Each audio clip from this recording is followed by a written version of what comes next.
ఎందుకంటే ఆయన అన్న విషయం ఏంటంటే నిన్ను ఉద్దేశించి కాదు పొద్దున ఈ విషయం జరిగితే దాని దృష్టిలో పెట్టుకోని అన్నాడు చెప్తే మాకు నిన్ను అన్నది కాదు. ఎందుకంటే జరిగిన విషయం తెలియదు కాబట్టి చదువుతున్నా 100% నేను అన్నది కాదు. ఆయన నేను మాట్లాడించింది నేను మాట్లాడాలి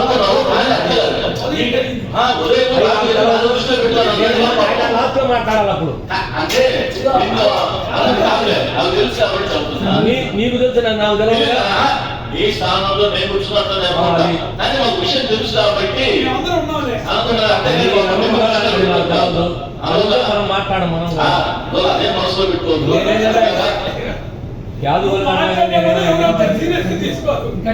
ఇప్పుడు ఇక్కడ మనం కూర్చున్న అందరిలోకి 2 వర్డ్స్ నాకు బాగా నచ్చి అందరూ నచ్చి అంటే మేము మాట్లాడేది మీరు నచ్చలేదని అనొద్దు. అంటే నచ్చినవి కాదు, మనం పరిగణలోకి తీసుకోవాల్సిన అంశాలు 2. పాండవరావు గారు చెప్పినట్టు 10 సంవత్సరాల నుంచి మెయింటైన్ చేస్తుంటే ఎన్నో ఒడిదుడుకులు పడ్డాం.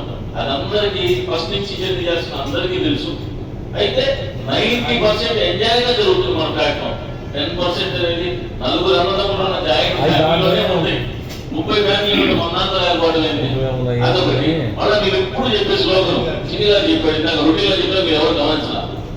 మనకు ఆంధ్ర వర్ష మనలో ఉండాలి, బయట విషయంలో వచ్చినప్పుడు మనందరం ఉండాలి కదా. తప్పితే చెడు చిన్నగా మాట్లాడుకొని మొదలు మనం అడ్జస్ట్ అవ్వాలని చూసారా, అది నేను ఎప్పుడు చెబుతుంటా.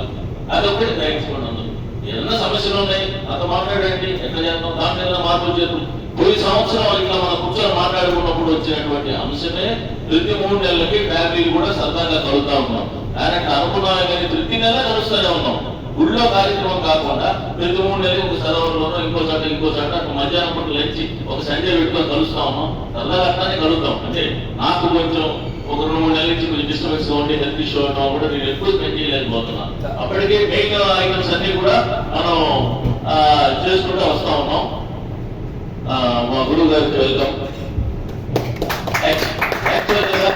నేను ఫ్యామిలీతో ఫార్మేషన్ డేకి ఎవరిని పిలవను. మన బ్యాచ్ కాకుండా ఒక ఇస్మాయిల్ గారికి కంపల్సరీ పిలుస్తా. ఈ రోజు ఆయన మర్చిపోయాను, అందువల్ల క్షమించాలి అనుకోవద్దు. ఇందాక 6 గుర్తొచ్చి ఫోన్ చేశాను. అంటే ఎందుకంటే ఆయన చెప్పిన 5 నిమిషాల వాయిస్ కూడా అందరికీ ఆమోదయోగ్యంగా, అందరికి ఒక సందేశాత్మకంగా ఉంటుంది.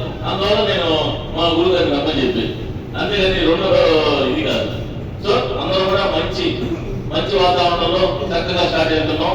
ఇట్లా 9 సంవత్సరాలు నిండి 10వ సంవత్సరంలో అడుగు పెడుతున్నట్టుగా మీరందరూ కూడా నాకు దీంట్లో వచ్చి సలహా ఏంటంటే ఫ్యామిలీకి ఎక్కువ కదా కొంచెం ఎక్కువ పెంచమంటున్నారు. బట్ కొంచెం ఒక 2 నెలలు నేను ఫుల్ 100% ఫిట్నెస్ వస్తే ఇంకా ముందుకు వెళ్దాం అంటానే. ఇప్పుడు మన ఈ ఫ్యామిలీలో 9 సంవత్సరాలు 10వ సంవత్సరంలో అడుగు పెడుతున్న సందర్భంగా మా గురువు గారికి మంచి సందేశం ఇవ్వాల్సిందిగా కోరుతున్నాను.